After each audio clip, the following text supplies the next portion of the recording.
I wanted to take advantage of this fading light um, to talk a little bit, go back a little bit in history to give you some background on why things are the way they are. My name's Pat Barrett.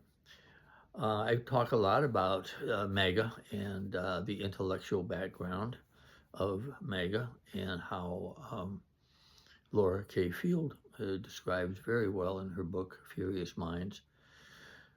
The types of MAGA intellectuals, and these are serious intellectuals, they've been around quite a while. They've been working on this, and I was going through some old papers, and I found a newspaper here. This is the uh, the Tribune from Chandler, Arizona, and the headline says, uh, "Conservatives map social agenda." They're already working on it. In, what's the date? 1981. They were working against abortion.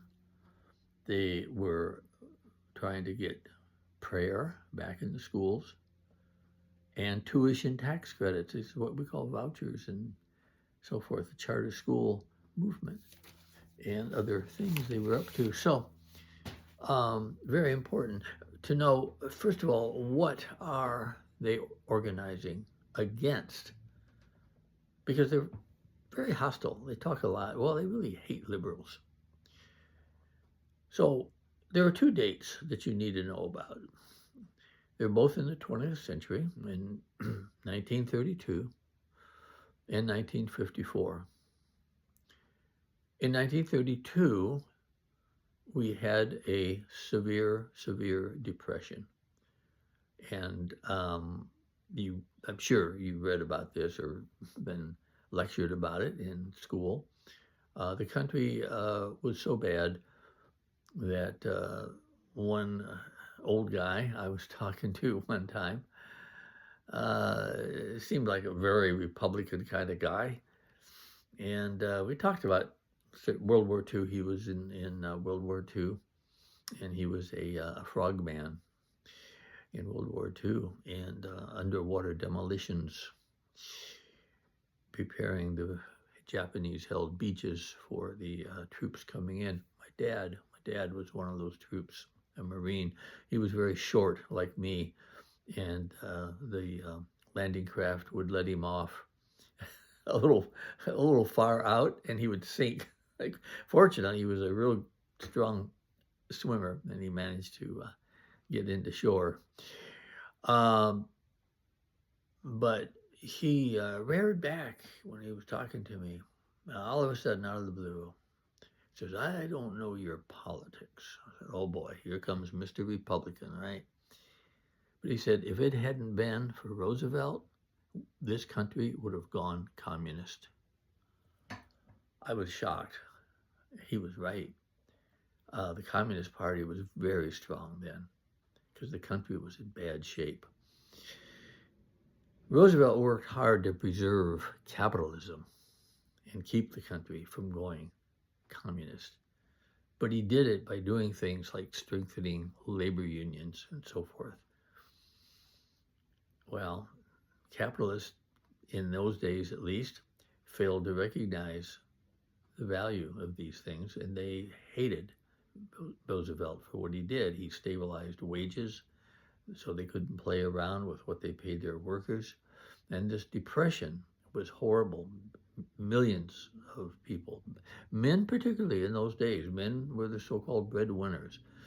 And they roamed the countryside, riding trains and so forth. And I'll talk about that, how in our small town back in Ohio, those things took place. And even when I was a kid in the late 40s, they had hobo jungles, little places in the woods behind a grocery store or something, and near the railroad tracks, where the men would gather as they rode the rails looking for work. Although by then, at the end of World War II, the economy was doing quite well. So Roosevelt did a lot of these things, and for you who are used to presidents being able to serve only 2 terms, Roosevelt was actually elected to a 4th term. He was that popular. And he put the Democrats in Congress in charge for 40 years. You can see why Republicans would not be too happy about that. Um, but Roosevelt did flip the country. He really, really upended all kinds of things. And that's going to be the focus of a video. But I want you to keep that year, 1932, in mind. That's when everything changed. We think of the 60s, but 32, the 30s were easily matched the 60s. And we'll get into the 60s more. Another year is 1954. And some people might not cite that one, but it has been responsible for what's happened to divide our country so much. And I'll have to talk about the reason for that in another video. It takes a while to explain.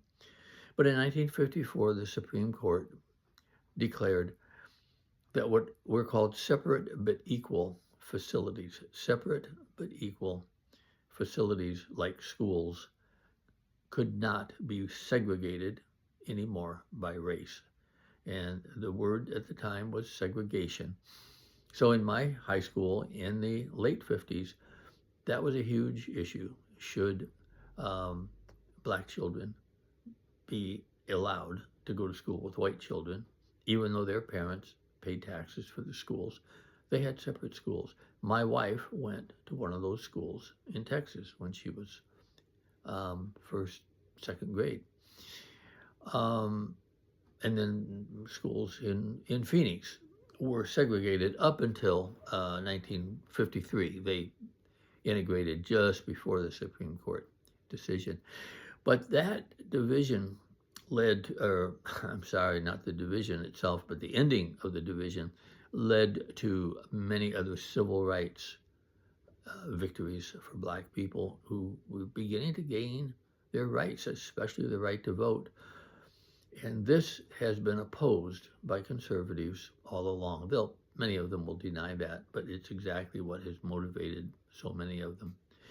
Well, I'm going to stop at this point and stay tuned. In later episodes, I will go back over some of this material and talk about what it was like, to grow up right after World War II and to be an American, and when we were really soaring to the top of the world and we're on top of everything then for decades, and to see us in the condition we're in now is very sad.